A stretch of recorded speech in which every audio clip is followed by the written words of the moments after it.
Welcome to Unhinged and Bumbled Up, where you can join serial dater Phil, that's me, and dating detoxer Liz, that's me. Welcome to the world of online dating. What can you expect in the Unhinged and Bumbled Up podcast? Dating do's, don'ts and disasters. What we and our guests would gladly chuck in the 2020 dating bin to be gone forever. What real people really think about those tricky dating dilemmas. Awesome dating trivia. You'll never know when it'll come in handy for that pub quiz. Top tips and tricks from our awesome guest experts who luckily know a little more about dating than we do. So if you've ever had a dating disaster, ignored the red flags, is your dating life less successful than chances of the Disney villains ever winning? Then you're in the right place. Do we know what we're talking about? No! Our dating lives are both utter shite. So join us as we talk all things dating. The good, the bad, and the sorry, there's just no spark. Hi, and welcome to Unhinged and Bumbled Up. I'm Phil, she's Liz, and today we'll be talking about did Disney ruin our dating dream and toxic people. I've tried to record this 3 times now. Phil keeps saying masculine masculinity, masculine toxicity. Yeah, nope. So toxic masculinity. No. We're moving on from that. So, also, and at the end, we'll talk about virtual speed dating. But not until the end. We'll end on the lowdown. Yeah. How's your week been this week? It has been okay. Like, I haven't been very well. And then the fact that I haven't been very well meant that I can exercise. And I know that when I don't exercise, I feel like poop. So, not my finest hour, but, nothing to worry about. How about you? Mine's been pretty good, actually. Yeah, it's been a good week. It's been a good week, but we'll find out more about that later. I look forward to hearing about it. So, we're going to start with a bit of Disney. Did you watch Disney? I watched a lot of Disney. I'm one of 4 girls, so there was a lot of Disney going on in our household. Like, literally, I still watch Disney today. I use my son as an excuse to watch it, but secretly, when he's not around, I'll still watch it. So for sure. What's your favourite one? Oh, well, we're going to get. I feel like I need this up front because I feel like it's going to tell me a lot about like what kind of Disney fan you are. I like all Disney films. Oh, this is going to ruin the people who've spoken, but The Lion King is my favourite. Oh, interesting. Yeah, and did you know Lion King is based on Hamlet? Wow, I didn't know that. How interesting. Apart from the lions don't die, everyone doesn't die at the end, like in Hamlet. But yeah, fair point. About dating and Disney. Now, I've wanted to do this for a really long time. Like, I think since we started, I wanted to talk about it. This is one of the first conversations that we had, actually. After we agreed that I would be the co-host, there was an evening where you sent me like 20 or maybe 25 voice notes, which will go down in history of the night of the voice notes. And I specifically remember us talking about Disney then and the weird precedent about dating and relationships, which has been set by Disney, right? Yeah. So, for an example, Beauty and the Beast. It's like Stockholm Syndrome. That's basically what they'll something weird going on. Disney sets the point that love makes everything better. Yeah, well, the getting married is always the end point, right? So stuff happens and it's interesting, then you get married, done. And the thing is, we never know what happens after the happily ever after, apart from when they bring out a rubbish number 2 version sequel, where like the princesses have had children and the children are going through all this and then Some other examples, Aladdin. Well, the entire basis of their relationship is built on lies and impersonation and being someone that you aren't to try and impress somebody. So that's great. Little Mermaid is particularly concerning for me because she's definitely a minor and she also can't communicate. So if there's like a vulnerable person being taken advantage of by a much older male who then ditches her for somebody who's uncannily alike, then I feel like there are some red flags here. I mean, the voice. It was just the voice. Like, literally, this Ariel saved his life. Then he went for the girl with black hair, not red hair. And she is a babe, though. Can I just say that? Ursula, when she's a human, is fit. Can we all just all agree that? Well, when she's got Ariel's voice as well. Yeah, she's a badass and she's fit. She might be very slightly evil, tiny bit, but she's definitely a babe. Okay, can you name 2 films that basically consent is not agreed to? Definitely Sleeping Beauty. I mean, she's unconscious. Yep. And think of another unconscious one. Give me a clue. Hi-ho, hi-ho. Oh, Snow White. Yeah, obviously. Yeah, she's asleep in the glass coffin at the end, isn't she? After she's had the I've apple. totally forgotten about that. Yeah, that's not great. Do you know what I did appreciate is Frozen. I really liked the twist that, she falls in love with this guy. Oh, look, it's perfect. Oh, wait, no, he's awful. Moana was good because there was no guys involved in love or anything like that. About how cool was The Rock in Moana? Oh, yeah. I mean, if there was a substitute for a love interest, it's The Rock's character. But yeah, how nice to have a storyline that isn't about finding a relationship. Yeah, I mean, let's go to Cinderella, because you spend the whole night dancing with a girl, she runs off, you find a shoe. Can't remember who she actually is. To me, this is the ideal representation of not recognizing a girl when she's not wearing makeup. Oh, you liked her when she was in a ball gown, yeah, but you didn't recognize her when she's cleaning the floor. Funny that. But he didn't even go around himself. He sent one of his servants to go around the kingdom. And you're telling me that she either had incredibly small feet because nobody else in that whole kingdom had the same shoe size as her. That is unusual, isn't it? Yes.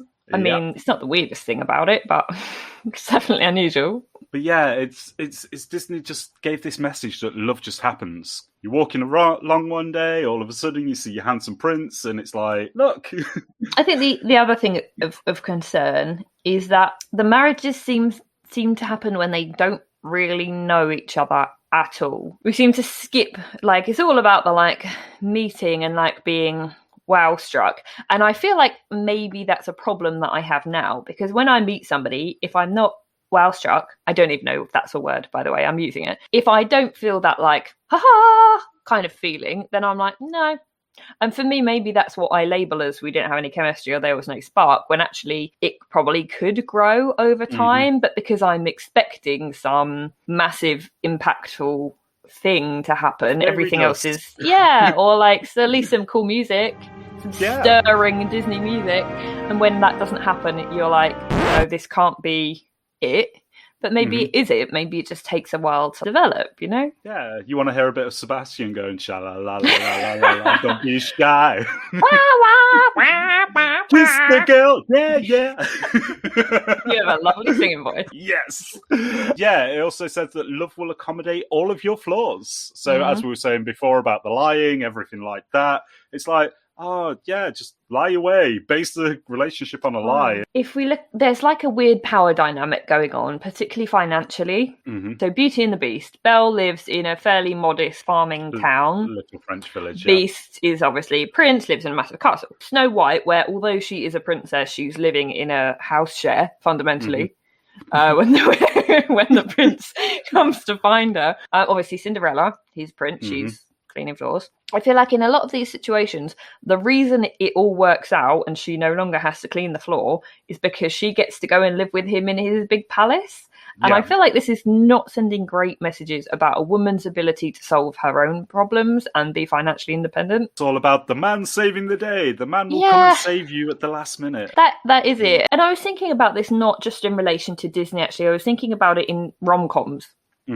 Because obviously every film by its very nature has a storyline arc, right? So you have the exciting bit at the beginning, and then there's some sort of conflict or problem which is somehow resolved at the end, because that's how storylines work. And what I realised is that what always happens is they meet, something goes wrong, they have an argument, and then they resolve it and are together. Except for the film The Breakup, which I actually really respect for that reason. But I feel like the model that has created is to basically make you put up with shit because it will probably work out all right, and to kind of assume that the crap that you go through in a relationship is normal, because that's what happens in every version of every relationship that you've seen. And that's not to say that conflict isn't normal. Of course it is. There'll be tricky bit. The film industry has made romance and dating not exactly how it should be. There's some big drama and you're like, oh yeah, this is part and parcel. But is it? And I get that there has to be some sort of drama because that's what makes a storyline interesting. But I feel there's probably only a handful of films where I feel like somebody actually asserts some reasonable boundaries. Mm-hmm. And I don't know if I've gone off Disney. Sorry, I'm off on one. It's fine. I don't know if you've seen a film called How to Be Single. Oh, is that with Rebel? Yeah, it's got Rebel Wilson. It's got Alison Brie out of Community and lots of other things. And it's got the girl whose name I can't remember that was in 50 Shades of Grey. There's a really interesting bit in that film, spoiler alert, meep, meep, where there's like this guy that you're following is quite a main character, and he eventually decides that he's into this girl, and you kind of think they're going to get together, and you're kind of semi-rooting for it because she was really into him at the start and he didn't want it. And then he turns around to her at some point in the film and is like, oh, you know, declares his undying love for her, and she's like, no, obviously, like, and she's got together with somebody else. And I wanted to like yay at the telly when I saw it, because I was like, well, thank God for that, because it's not like, oh, there's problems, she wants him and he doesn't want her, and da da da, and now they want each other and they're going to get together. Like, he was definitely too late and or completely emotionally inept, and she recognized that and was like, no thanks. The people have spoken.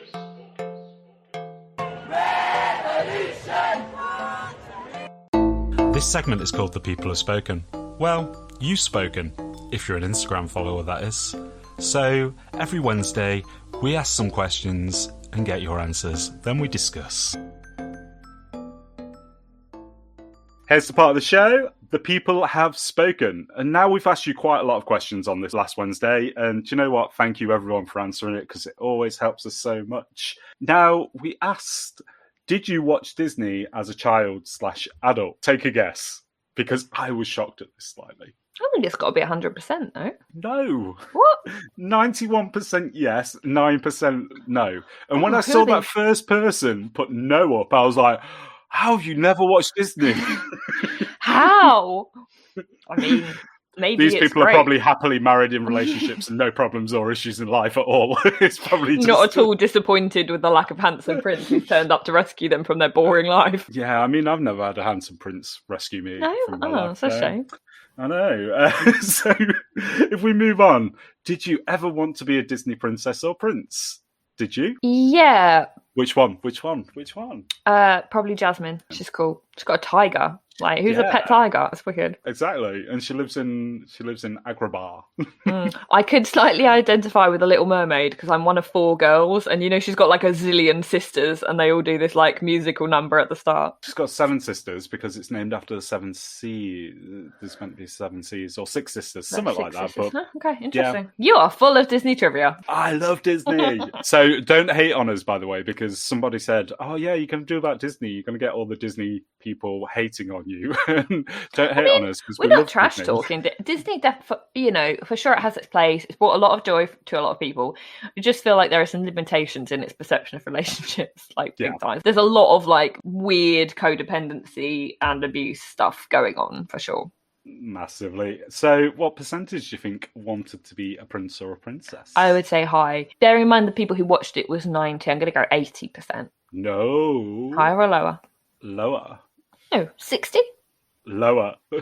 What? People are lying. Maybe they wanted to be another character like Sebastian or... Maybe. Should have put Maui. Disney character. 43%. Oh, said okay. they would want to be. Yeah. And then we got onto the films. Your mum answered this one. And she said Pocahontas, which I was like, she was the only one that said Pocahontas. Oh, I know why. She really loves Mel Gibson. She loves Mel Gibson, and Mel Gibson is the voice of John, what's his face? John Smith. Yes. The most generic English name a little bit. Yeah, we had Moana, we had Hercules, Aladdin, Mulan, Little Mermaid, Frozen 2. Someone said Frozen 2. Finding Nemo. Yes. Oh, that's a nice one. We'll move on to the not so nice, fluffy stuff when we go to toxic relationships. Now, we asked the question, have you ever been in a toxic relationship? What percentage do you reckon is going on here? I would say a lot. I think particularly given the nature of our listeners, I would say that most of our listeners will have been in a relationship that they would consider toxic. Yeah, 83% said yes, 17% said no, they haven't. Who was the toxic partner? And I gave options on this. Them, yourself, or there was a way to put both if you slid the slider up. Now, didn't get percentages on this. 46 people answered that it was the partner. One person said it was them. So, you know what? It takes a lot to say that it was you. And then we had 12 people that said both. To be fair, I think a lot of people, probably myself included, your initial reaction is to say them, but actually if you take some time to think about it, it's both, because even if you think back, it might have been the other person's behaviour that you would consider toxic, but I would recognise, for example, that I had enabled that behaviour in some ways, in which case it's essentially both. Yeah, in some circumstances, it's both. There were some definite patterns, weren't there, in what came out. I think key stuff that came up a lot was to do with jealousy, being controlling. There were some instances that mentioned cheating or in some instances kind of abusive behaviour. But yeah, quite a lot of it was to do with gaslighting. Gaslighting was mentioned quite a lot. And I know that we've spoken about gaslighting before, but I guess one of the things that makes a relationship toxic is the inability to recognise each other's experience. And so by the nature of it, gaslighting will come up, because that is where somebody is expressing their experience, and that experience is being questioned or undermined or corrected by somebody else to say that it was not really real or not how it happened. But yeah, quite a lot of it was to do with kind of control and jealousy, and narcissism came up a few times. Toxicity in general, it's... Yeah. I think when I think about my own relationships that I would consider toxic, I mean, I've definitely been in relationships which just weren't working, which is why they ended. But if I think further back to a relationship in my early 20s, which I would definitely have considered toxic, I guess like mentally you probably have, or most people have, a remit of what they would consider to be acceptable behaviour from another person in a relationship, and then the remit with what is past the line in terms of how it's appropriate to behave in a relationship. And in my own understanding, a toxic relationship is one where somebody is repeatedly crossing the line of what you believe to be appropriate behaviour, or behaving outside the remit of what you would consider to be acceptable behaviour, in a way which has a very damaging effect on the well-being of the people in the relationship. I watched a video the other day by Mark Groves. I don't know if you follow him. His Instagram account is something like Create the Love, and he's an American guy. I quite like his content, and I watched a really interesting video of his, so people send in questions, and the question that had been sent in, the guy I'm dating has started being really distant and cold. What should I do? And Mark Groves' response was, "You're asking the wrong question. Stop asking why they're behaving like that and start asking why you are still showing up for it." Yes. And I had this like epiphany moment. Yeah, because the only reason somebody can behave like that is because you keep turning up to it. Yeah. And I think that's one of the things that when you look back on a toxic relationship, so if I think about this one in my early 20s, the guy was extremely jealous, had very severe anger problems which were directed at me. He would grill me about previous sexual partners, and demand to know all of the details on the basis that it would make him feel better. And then foolishly, when I gave any information whatsoever to try and pacify him, he would use it to berate me for literally hours, like proper like neighbours calling the police scenario we're talking about here. And retrospectively, you know, when you're like, why was I in that relationship? Like, why did I keep answering the door to him? What? I mean, I think a lot of it is the rose-tinted glasses, or not seeing the house burn down around you, but everyone else can see it, you know. And that's the problem with some of these situations. You don't leave because you're in that situation, but you don't realise how bad it is until the point where it pushes you over the edge, and that's it. You've then got to leave. And I think in order to remain in a relationship like that, you have to see something in the other person, right? Otherwise, why would you be there? But I think there's definitely something about, like, in that relationship, I can see that I was really blinded by what I thought was the potential of the relationship. Like, I could see that if he could just deal with this issue, we could have the most wonderful relationship, because when he was not awful, he was really wonderful. And I think I was so fixated on the potential, I just really wasn't looking at the reality of the day-to-day experience of the relationship. And I feel like that is now something that I use as a bit of a litmus test. Like, what is my day-to-day experience of this relationship? Is it overwhelmingly positive with the odd like niggle? Is it 50-50? is it 50-50, but only because I'm biting my tongue the whole time to try and keep the peace? Sense of what they're willing to accept as well. Like some people, probably maybe myself included, if most of it was wonderful, would put up with some shit. Yeah. Some other people would prefer to not put up with any shit, but maybe would tolerate it being a bit less wonderful, like something that's a bit more in between. Like, and I feel like the only person who can decide what level of essentially drama you're willing to put up with for the benefit is you. But I feel like I've definitely put up with way more drama than I should have done because I was trying to fixate on the good stuff. Yeah. Yeah, I think everyone's been there. Everyone's done that. Everyone's got a little bit wiser from it, hopefully, and they see the signs. Dating disasters.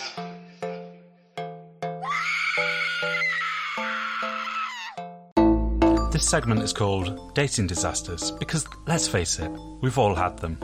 And this week, because it's me and Liz, it's either one of ours or one of yours. And if you want to send one in, then you know what to do. Dating disasters. Yes, do it. Tell me. Okay.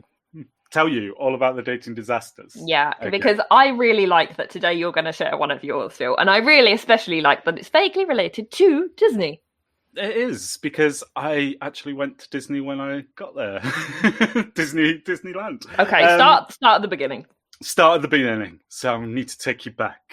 Quite far back to a magical time where no. Is this the beginning of Aladdin? No. So basically, I was on this dating website called Date British Guys. So where girls all over the world wanted to date British guys. So it made me feel like from Hugh Grant to Brad Pitt, you know. And I matched with somebody, started talking to them, and we Skyped a couple of times for a few months, and then it was that whole one of us is going to have to fly over one way or the other. Now she lived over in San Diego, so I was like, okay, I'm going to do this. I'm going to take the trip. So first time flying solo. Like I went on holidays with partners and family and stuff like that. But first time flying solo, first time to America. Wow, so, that's a big flight to do by yourself for the first time. Yeah. So got down to Heathrow. There was a mix-up with the tickets. They were saying that I was paying for a child ticket. And I was like, no, I've got the emails here because I wanted to check that. So that's part one that went wrong. Got on the plane, and you know that awkward moment where like you're like, if I packed something that I didn't realize, you know, like did I have a kilo of Coke even though I've never actually taken Coke in my life, you know? That moment, like security panic, even when you've done nothing wrong. A bit like when there's a police car driving behind you and you're like, oh shit, no, I'm not doing anything wrong. Yeah, it is. I think it's a very British thing, isn't it? I don't want to be in trouble. So had a nice, lovely flight over there with meals, soft drinks, everything like that. I watched a film on the little headset at the back. I was really excited. Landed in Chicago, which they had this amazing toilet thing. So you sat on the toilet and it had it's not environmentally friendly, but they had a plastic ring around the toilet, so you always sat on a clean seat. So as soon as you got up, it flushed itself. So I was like, I feel like the fact that you've told me quite a lot about the plane journey and the toilet means that the whatever happened subsequently is not that great, because I feel like your memory has conveniently remembered these highlights like the toilet because something went wrong. Am I reading that right? Okay, so from Chicago, got to San Diego, got off the plane, all excited, got to the conveyor belt that happened to be right near the door, which I was like, anyone could steal your luggage. But got my luggage off, waiting for the person wasn't there. I was like, I've just been on a solo flight. For how long? Like, how long was the flight? With the transfer? Well, yeah. What was it? It was about 12 hours. And you were willing to meet her fresh off the plane. You're brave. I would have at least wanted to go and take a shower. Well, I was stopping at her house anyway. So this is wow. It was proper Home Alone. It was a proper Home Alone moment. Like but also I mean, we've talked before about not doing dates at people's houses because it's a big commitment to just be at somebody's house. It's a big commitment to just stay at somebody's house and you've never met them before and you've flown across the world. I think it was about 6,000 miles, something like that. So, and you're going to stay at her house. Okay. Yeah, I would. Yeah. Don't do this, people. Don't do this. Book a hotel because, like, I was there, Home Alone moment. Like, what's going on? Do I get back on the plane? How do I do this? So she just didn't show up. What? So I happened to have some coins in my pocket because my uncle gave me some travel to America quite a few times. So, normally you get notes. So fortunately, I had some coins, which were a pain in the arse at security. But yeah, so put them in, rang, no answer. I was like, what? Put it down, rang again. And then fortunately, she picked up and says, oh yeah, the closest car parking lot is shut. The nearest one's like half a mile away. So I'm just driving round outside. So thankfully, there was a bit of a happy ending because, yeah, when we had fun, we went to Disneyland, which was amazing. Oh. And yeah, now, Wait, what? Wait, what? I was going to say, like, this is like temporary disaster when she didn't show at the airport, but it feels like this isn't fully a disaster. No, it is because it ended in a disaster. And okay, and, so what happened after this? It's a disaster, right? Just a lot of problems with her ex. Well, she was still married at the time. He was in the Navy or something, but they were separated, etc. She had an ex-fiance who she was a fiance to after she split. Okay. Yeah. And he was a psychopath. He literally looked up my address, says, "Oh, I've got your address. Come over to." He was still in love with her massively, and I couldn't deal with that. I was no, this is messy. This sounds complicated. I'm not. She was still best friends with her. Anyway, to put a long story short, basically, she ended up meeting somebody over here. She lives in London now. She's married, kids, everything like that. So, moral of the story: America is far to go for a date. That was the first date. Number 2, book a hotel, guys. Number 3, don't get involved with somebody who's got a psychotic ex who they're still best mates with. No. Yeah. Just say no. Yeah, just say no. Just say no, kids. Just say no and save your money and stay at home and find a very small screen and some crap food so that you can replicate the experience of being on a flight. So this is going to be a bit of a longer episode because we've still got a bit more to fit in, but never mind. You guys like listening to our voices and you complained that we don't do them quick enough, so it makes for a longer episode. Listen to it in 2 parts, it's fine. Back to the questions. Can you answer this? So this segment is called Back to the Questions, but it's only me and Liz, so it's just us talking about the same things we were talking about before, but we just needed to split it up with a segment. So if you needed a toilet break, too late.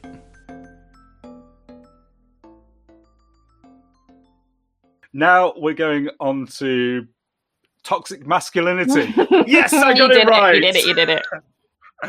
Now, this came about because I was on an app called Stereo, listening to 2 female hosts talk about hookups and everything like this. And basically, what happened is they said a girl has slept, let's say a girl slept with 30 guys. And what would you feel about that? And there was loads and loads of men that came on saying, no, the perfect number is 0. The perfect number is this. They shouldn't sleep with anybody. They shouldn't do that. And it got me really, really annoyed. So I thought we'd do an episode about it. Or part of an episode. So, yeah, I replied to them going, unless it's for religious purposes, I think you're going to struggle to find anybody that hasn't slept with anybody. Unless they're a minor.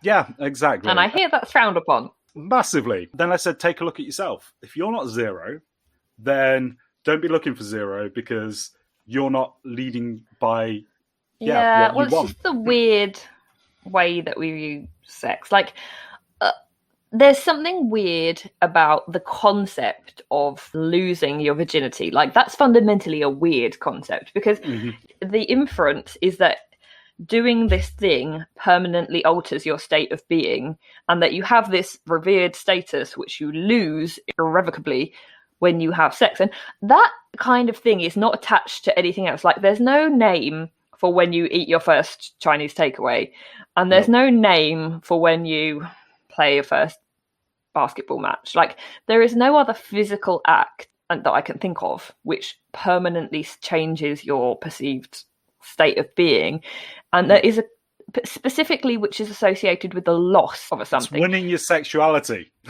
Well, yeah, but I feel like because of that because of this sense that having sex permanently alters you in some way, that's where a lot of issues with jealousy and number of sexual partners come from, because it's this idea that when you have sex with somebody, they change you, or they leave some permanent mark on you, or like the number of sexual partners I've had is no more relevant than the times I've eaten an Indian or taken a poop. Like, it's not anything. Like, unless I've got an STI, which I haven't because I've checked, there is no reason for my future partner to be remotely interested in my previous sexual experiences, because it's nothing to do with them. And I don't have to tell them that. And I feel like that's something that comes up a lot. Yeah. Is this idea of like whether like somebody knowing your number. Like, what? Do you want to know how many times I've cut my toenails? Or how many times I've got a haircut? Well, I said back to these people, I said, right, let's take this girl's 30. Slept with 30 girls. And let's say she first had sex the girl's 30 and she slept with 30 girls. She's had a fun time. She might have done. Or 30 Good people, okay? 30 men, okay? And she first slept with someone when she was 16. Mm-hmm. That would only be 2 a year. 2 a year. Which is hardly any. Yeah, exactly. So men need to stop judging. There's also something about the heteronormative nature of viewing sex in that way, because by I don't want to be too graphic because my mum listens and I don't want to make her blush, but okay, are we only counting penis and vagina sex when we're talking about this? Because how on earth does a homosexual person classify their sexual experiences, or a bisexual or a pansexual person classify their sexual experiences? Because if it's not P in the vagina, what are we counting and what are we not counting? Because if you want to know the people I've had penetrative sex with, it's going to be a different number to the people that I've had some sexual contact that's more than kissing with, for example. So I feel like that is reinforcing the idea that the only sex that counts is penetrative sex, for starters, which can we just acknowledge the non-heterosexual community, please? Mm-hmm. And I also feel like there's just something that just makes me really uncomfortable about the idea that you are a certain type of person because you have lots. Like, it's completely non-contextual, because you could take somebody who's had 30 sexual partners, but they've been single since they were 16, that's 2 a year. Mm-hmm. Or you could take somebody who's 30 who's been in long-term relationships for 10 years, so have knocked through that 29 in 5 years. Like, it's completely contextual. And also, there is no right number. Like, I'm still a good person and I could have sex with a different person every night of the week, and as long as it's consensual and we're all getting our rocks off, who actually cares? So here's the thing, something that I've just actually realised that somebody said to me once, that if a girl slept with 0 people, then it's like, oh my God, amazing. If they slept with 1, they are then sexually inexperienced. Yeah, but I don't know why 0 would be amazing. Like, what is it that's good about that? Because it's probably not going to be that enjoyable an experience, because the first time you do anything is kind of a mess, right? Mm-hmm. I don't mean literally a mess. That's gross. That's really graphic. But I mean, I would rather objectively sleep with somebody who slept with some people, because they probably have some sense of what women like in bed, right? Yeah. I think there's also something about what you're looking for, right? Because if you are looking to settle down and you know that somebody has slept with literally hundreds of people, maybe you can determine something about them and their priorities. No, I mean, not necessarily, because like we've had a guest on who was like basically said like, I have absolutely lanced the entire population, but now would be open to settling down with somebody, which, people change, right? But I also think it depends what you're looking for.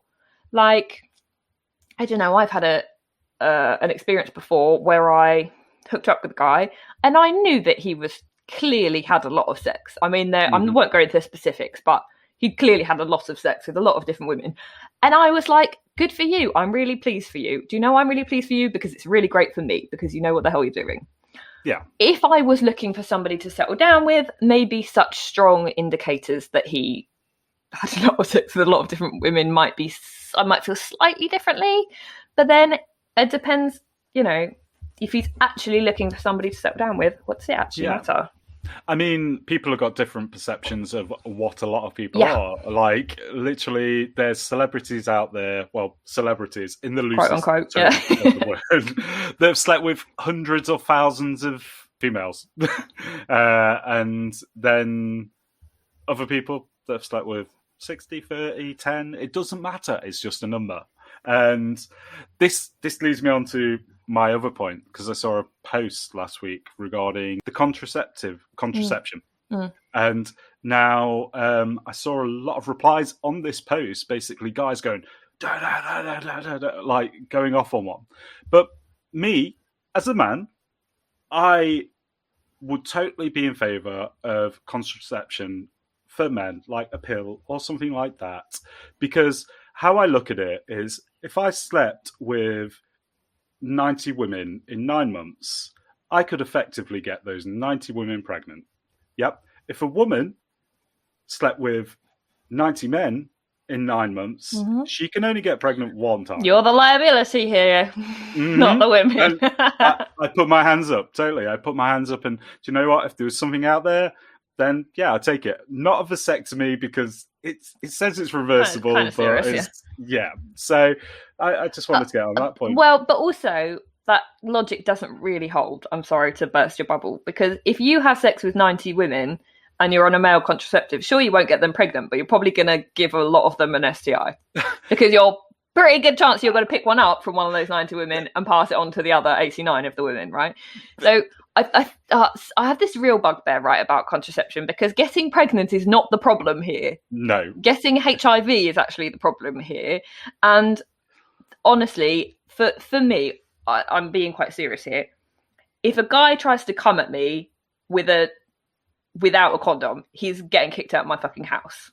Because I find it abhorrent that somebody is willing to put me at that amount of risk. And that it's my... I'm sorry, I'm on a proper soapbox moment here. And that it's my responsibility as the woman to say, no thanks, you need to wrap that up. And not his responsibility as the owner of the penis to put a condom on it. Like, grow the hell up, please, men. This happens a lot. Like, this is so common that a woman has to say, can you put a condom on, please? And it's how gross. Quite a lot of men expect women to provide the condom. It's and get shitty about it. Like there's a lot of times, and not just in my experience, in other women's experience, where a guy is asked to put a condom on and it's like, fucking, like, no, grow up, please. It's grim. Like, if you don't come with one, then you're being a dick, literally. And if you are shitty about it, like, what fucking planet are you on? Like, you don't deserve to be having sex with somebody if you're not willing to protect them and yourself. Not at all. Also, like, just while we're here. Yep. just while we're on this soapbox. While I'm like dialed up to 20 on the intensity scale. Getting tested for STIs is now so straightforward. Like, you can literally order a test online that is literally posted to your house, where you literally squeeze some drops of blood into a tiny tube and put it in the post, and a few days later they send you a text message. Like, that's how straightforward this is now. Like, the wonders of modern technology. In a lot of geographical locations, it's free. We'll put the links to this on Instagram, because I think it is important. A lot of these tests are free if you live in certain locations, and if not, you just have to basically pay for the cost of the test. I think I got like a full checkup, and it cost me like, I don't know, 40 quid. And you can get HIV tests entirely free, where you literally prick your finger with a tiny little like blibby thing and squeeze yes, that's a real name, and squeeze it into a tiny tube and put it in the post. Like, can we just all take a bit more responsibility, please? Yeah, because there's always been that stigma around, because the gum clinic, as they call it. And that's the humiliating experience, right? Yeah. Going and sitting there, and they're really depressing, and you have to have like somebody poke around in your bits. That's not. You don't even have to do that now. You can do it in the comfort of your own bathroom. Exactly. So we will put links up. We will, but to recap, the reason I started off on this massive rant is pregnancy is not the problem here. Like when we think about contraception, we're just talking about pregnancy, and a guy goes, "Oh, you on the pill?" And I go, "Yes, I am, but it's none of your fucking business. Put a condom on." Mm-hmm. Yes. The end. The end. On to that, we're just going to move quickly on to, do you think the amount of people someone has slept with matters? No, of course it doesn't. What percentage? 70? Said no. I'm saying... No, 91 said good, no. So good. That's restored my faith in the human population, to be fair. It must just be the guys that I've dated who are obsessed with it. Everyone's entitled to their opinion. We've got ours. Are you worried about the number of people you've slept with? No. So what percentage? I would say that most people aren't worried. I would say 90 or 95% aren't worried. 92%. So that means 8% are worried about. I'm worried. That's interesting. I'd be interested to know why. That is it for all the questions. Are you worried about the number of sexual partners you've had, Phil? No, I'm not worried at all. I seriously, I get tested, and do you know what? It's like, does it matter? It doesn't matter, because it's not like my lifeblood is drained every time I come inside somebody, or come into a condom. Graphic. That's so graphic. Yeah, you said come quite a lot, but not in that meaning. Yeah, you said if a guy comes at me without a condom. Seriously, you said come quite a lot, and that's why I was smirking. With an O. With an O. Well, if you get an O, it's fine, the big O. I appreciate you being so open, Phil. As you rightly said, if you come inside somebody, your lifeblood is not drained out, and you don't leave them with a permanent mark unless it's a child. Yeah. I don't mean to describe children as a permanent mark. That's weird. Sorry. Sorry, children. I apologise. Apologies. We are going to move on, but I've got a tiny bit of rant left, and I feel like I need to get it out. I feel like there's something very important in being able to assert a boundary that says, I don't want to talk about my previous sexual partners. Mm-hmm.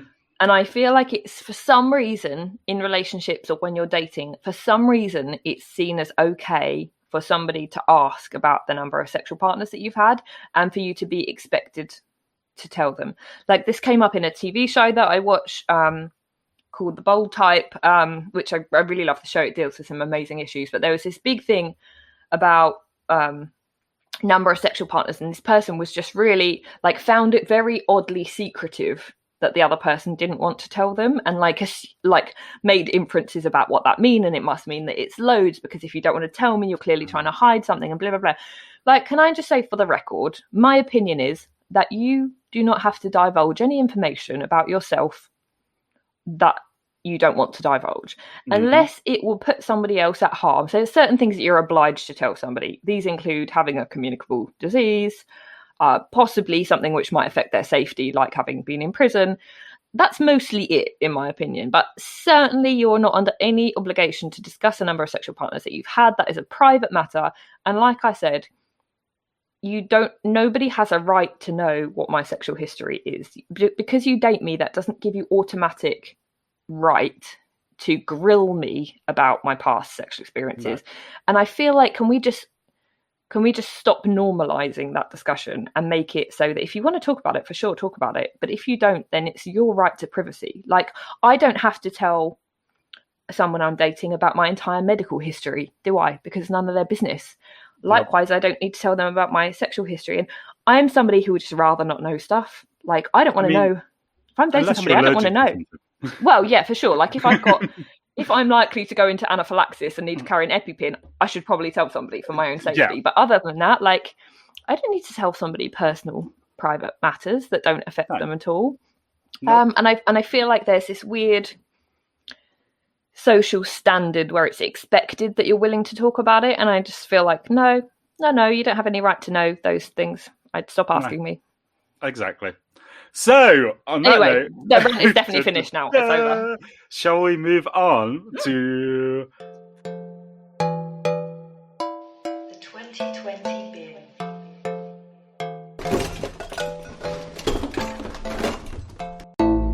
This segment is called the 2020 bin, basically the modern room 101. So this week, because it's just me and Liz, we've had a listener give us an entry for the bin and the reason why. 2020 bin. Oh, yeah. This week, we've had one of our listeners message. Whee! So, we need to decide. Guys that write their love language is anything other than actual love languages. So, e.g., my love language, my love language is kissing and holding hands. My love language is walks on the beach and dogs. No. And these guys have not read the Love Languages book. yeah. There are 5, and they've got specific names. You can't just make up some shit you like doing and call it a love language, because the guy who probably patented or at least invented love languages is like getting really uncomfortable. Yeah, massively. I think that's fair. I think this person was like, "What the fuck? Like, what the fuck, Simon? It's clear you have no idea what love languages are. And you just made up some shit." Simon, it's like Google. His name might not be Simon. I don't know. No, I like it. I feel like Simon is the equivalent to Karen. It's just like represents all like doofy guys. Sorry to all Simons out there. Sorry, Simons and Karens. Simon did not say that. So. For reference, for anyone who's not familiar, the love languages, there are 5 of them. They're invented by some clever doctor guy who's American. They are words of affirmation, saying nice shit, physical touch, touching and shit, gifts. Don't feel like I need to give an explanation of that. Quality time, and acts of service, doing nice shit for people. So unless it's one of those 5, don't write it down. And walks on the beach just isn't one. I've just Googled it, and somebody's created 2 more, but no. What are they? It looks rubbish, so we're not listening to that. We're sticking with the 5. Sticking with the 5. OG 5. Yes. And guess what? What? Simon, you're going in the bin. Simon, get in the bin. Hands.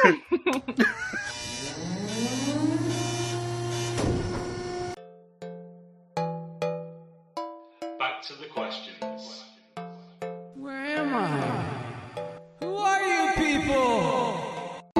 So again, it's just me and Liz talking, as before, but we wanted that little jingle to get in your head. And if you still haven't gone to the toilet, then you're still too late.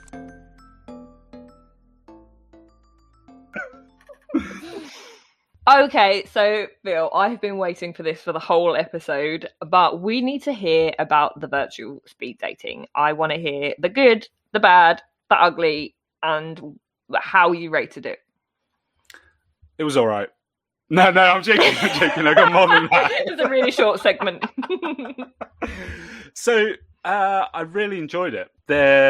It's brand new, and it actually needs people to turn up to it, because that was one of the issues. There was 10 people that I potentially was going to date. It came up with their name that they put in, just their first name, their age, and how far away they were. And then you could put a little profile picture if you wanted. And then as they came online, you basically went into a room automatically, and then you had 3 minutes. You had a countdown of 3 minutes to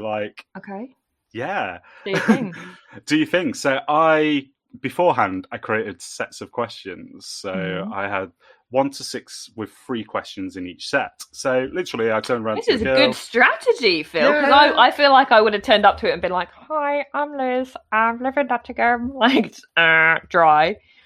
You were prepared. You did your homework. So I gave them the option of 1 to 6. They picked, and we got on, and the 3 minutes went really, really quickly. And it's a little bit funny because one of the girls that was on there, I knew from a Facebook dating group that I was on previously. Interesting.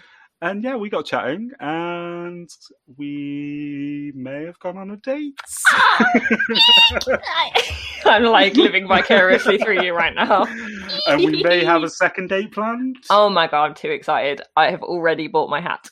You've already brought your hat. Yeah. Slow down, Liz. Slow down.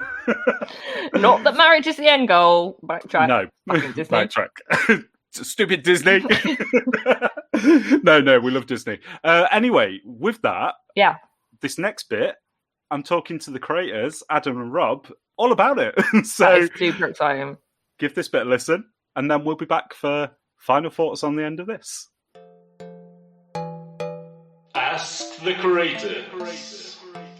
Why did you create this? What is it for? How does it work? Let me know. This segment is called Ask the Creators, and this week we'll be speaking to the creators and owners of Cameo Dating, a virtual speed dating site with a difference.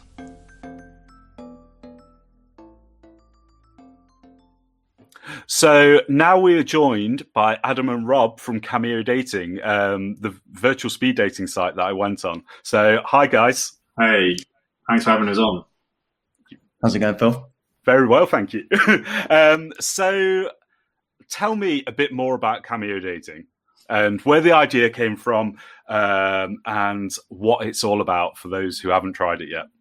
Cool. So Cameo came around, it actually launched in February, but it came about during lockdown when I found myself at home, lots of spare time, and I've always wanted to learn web development.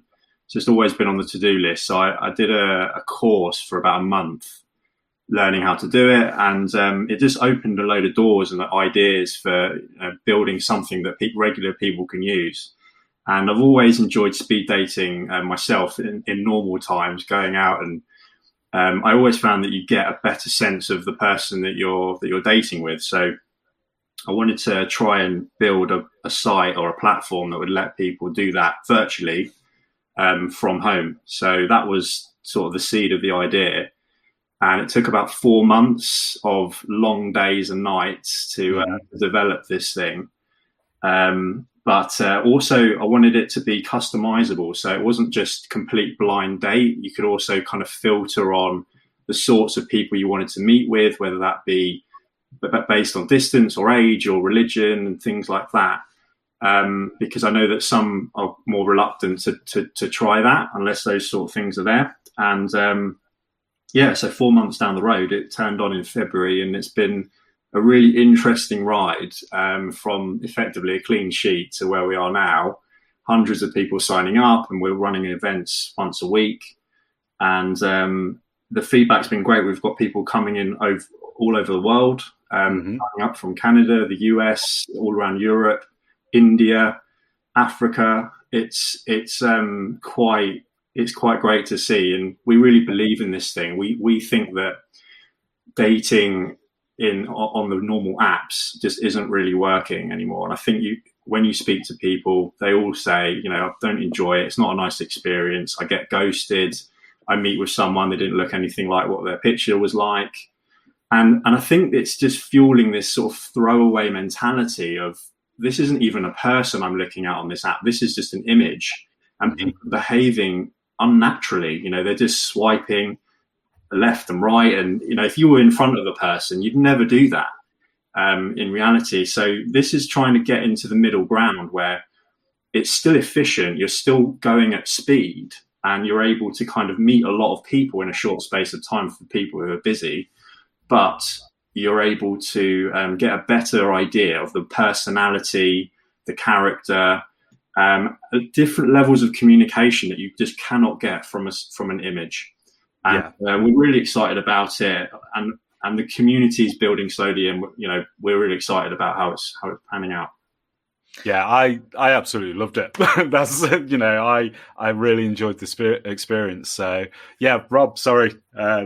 It's fine. No, I was going to say it's quite a funny story actually. So Adam and I have been friends since we were kids, and during the lockdown, we had our Zoom calls that everyone was doing, and this was around February when Cameo just launched. We'd heard nothing about the project, and Adam, working a full-time job, just pops up with and says, "All right, everyone, I've made an app, or I've made a website rather." And we said, okay, what have you done? Expecting it to be like maybe one page or something like that, like a little mini project. And Cameo just popped out, shared it on the screen with us, and I just felt had to get involved. Think back to dates where you've been catfished, you've been no-showed, you've just not got on with them. There's so many people who are sitting there, and just the way dating is, it's tricky, it's hard, and I just think there was an opportunity to connect with a load of people. But yeah, funny how Adam just casually popped up. Just like, yeah. Look what I've made. And do you know what? I love the dashboard. I do. I love the way that you're waiting, and then it's like, so and so is coming up next, and then all of a sudden pops up timer, and you're like, yeah.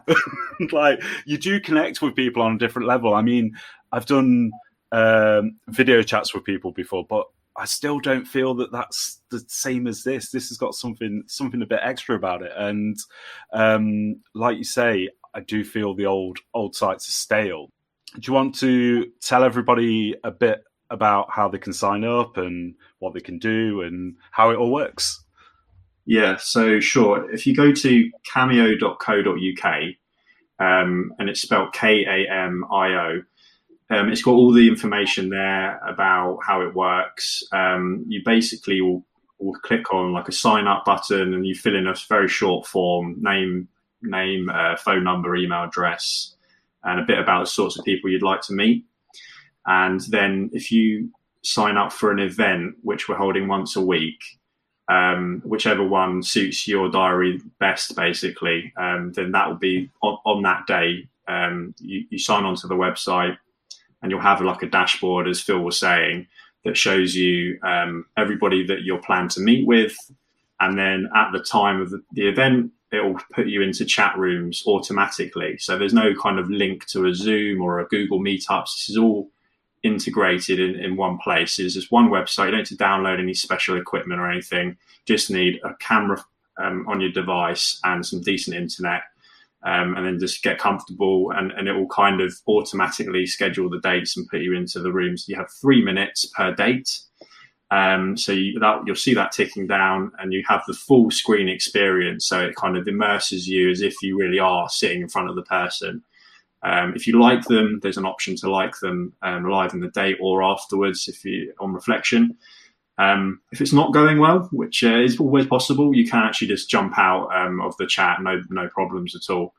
And then, in the ideal sense, if you both like each other, it'll exchange some contact details that you've elected to share before the event begins. So that's generally how it works. Yeah, it seems like a smart way of dating. It's the smart way of dating, isn't it? You don't have to go out. You don't have to. I got dressed up. I mean, from camera below, like, I can't say, but no, I had clothes on. But yeah, it's that case of, for the busy person, it's a case of like, you can meet plenty of people in a short amount of time, and it like I say, it just seems like a great experience, and I definitely enjoyed it. The slogan is "Meet before you meet." So whilst you can do this from home, we're not saying you just stay at home, right? This is about ultimately meeting someone who you have chemistry with. That's what it's all about. We're spending hours of our lives, almost like zombies in the end. You're just like in bed, half asleep, swiping, like, please, I need someone to match with me. I want to meet someone. But actually, quality is the key. So we want to make sure there's chemistry there. And then you go and meet with the person when you're comfortable to do so. How many people have missed the love of their lives because they didn't like the way they were posing in a photo, or they didn't have a very good icebreaker one-liner as part of their thing? And also some of the one-liners you see on the apps, like, how many people would go and use that in a live environment? It just wouldn't happen. And it kind of touches a little bit on the point that Wags made earlier about the community. Once you sign up, you're a part of the community. So we're going to be building out content as a part of the blog. We want people to be really respectful. We want everyone to have fun. It's got to be good, healthy fun. That's the whole idea, the whole concept. So we do encourage our users to be as respectful as possible. And yeah, we'll just be bringing out a whole load of tips, tricks, and bits and pieces just to make dating easier, really. We want to help. See, that's amazing. Now, I'm going to give you a fact that came up on an episode before, which I think you guys are really going to like. But it's 80% of women this is on Tinder. 80% of women only swipe for 20% of men. So therefore, 80% of men only get swiped with the 20% of women. So therefore, your platform is opening it up for these people that would often get swiped left on just because they can't write a profile, just because they can't pick the right photo, like you say. So it is really opening it up where you can meet anybody. I mean, I met some amazing people when I did it, and do you know what?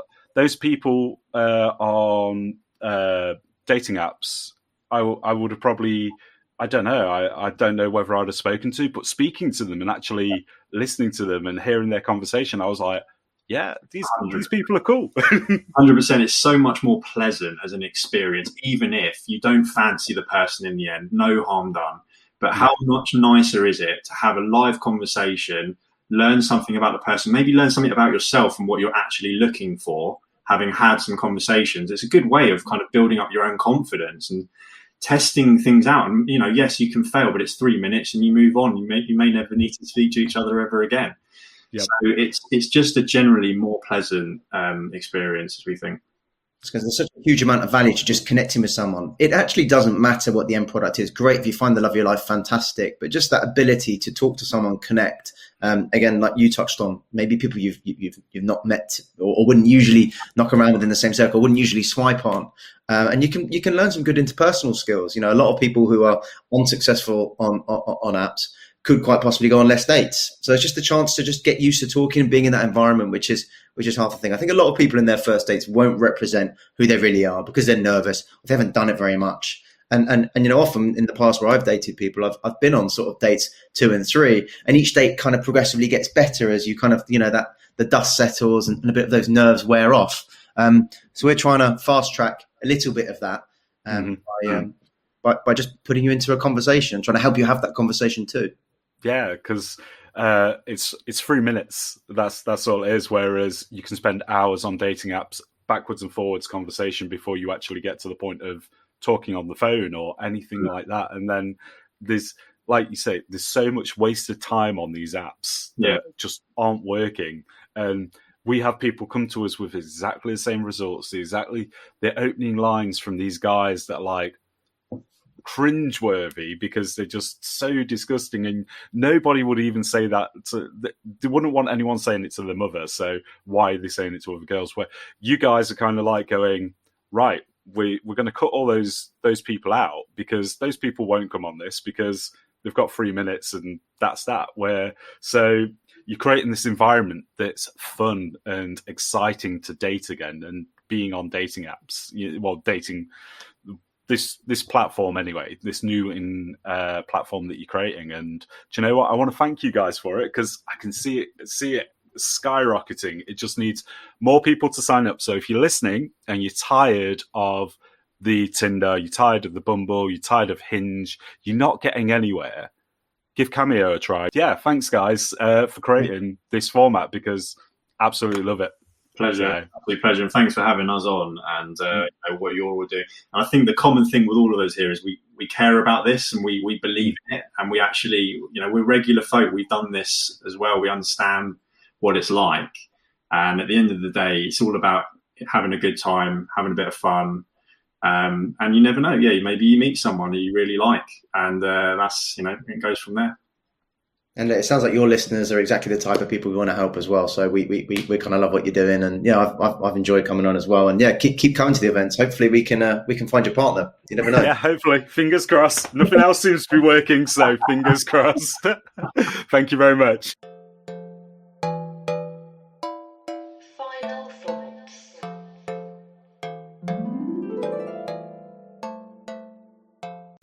thoughts. So because it's just me and Liz, it's just our final thoughts, what we thought of the show, what we thought we spoke about, and what we'll take away from it. And also, we'll let you know what's happening in next week's show. So enjoy.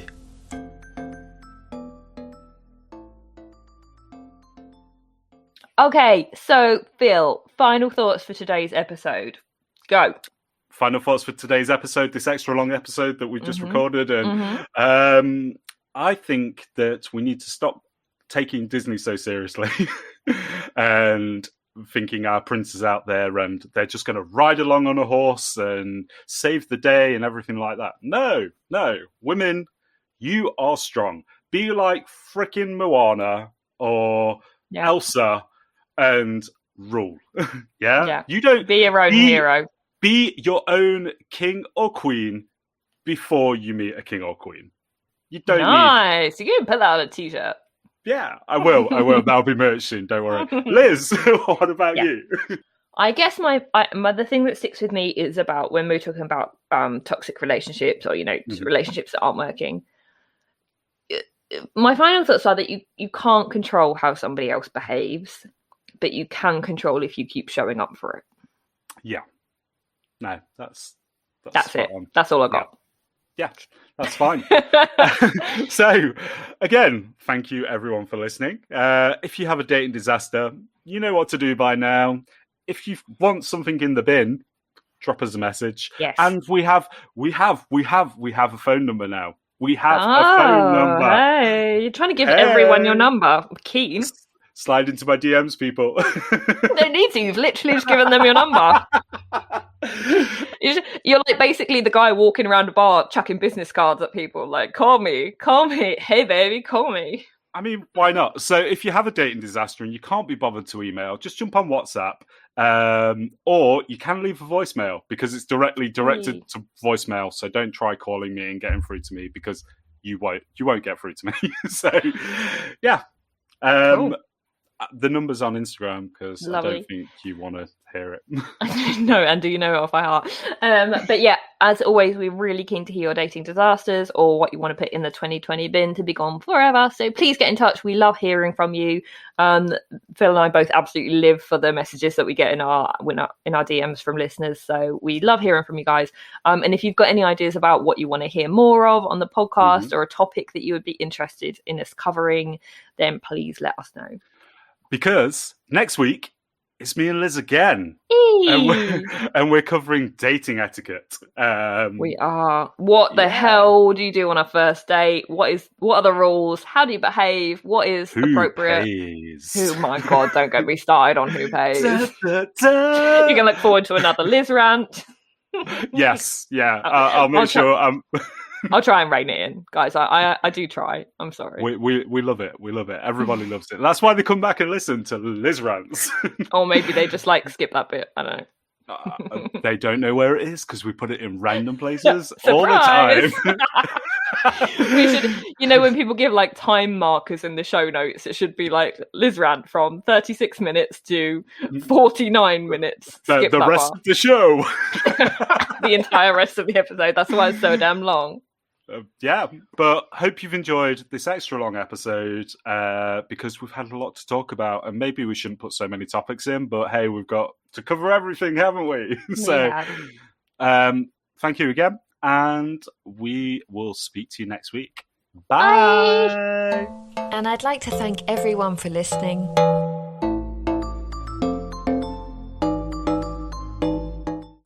If you'd like to get in touch, then you can do, whether that's to submit a dating disaster, ask a question, or ask for some advice. We're not that good at helping, but one of our guest experts will certainly be able to. So if you'd like to get in touch, head on over to our socials. On Facebook and Instagram, it's @Unhinged and Bumbled Up. On Twitter, it's @BumbledUp. Or by email, it's unhinged.and.bumbledup@gmail.com. If you liked the episode, then please don't forget to like and share and click the follow button above. We also now have a website, www.uabu.co.uk. See you all next week.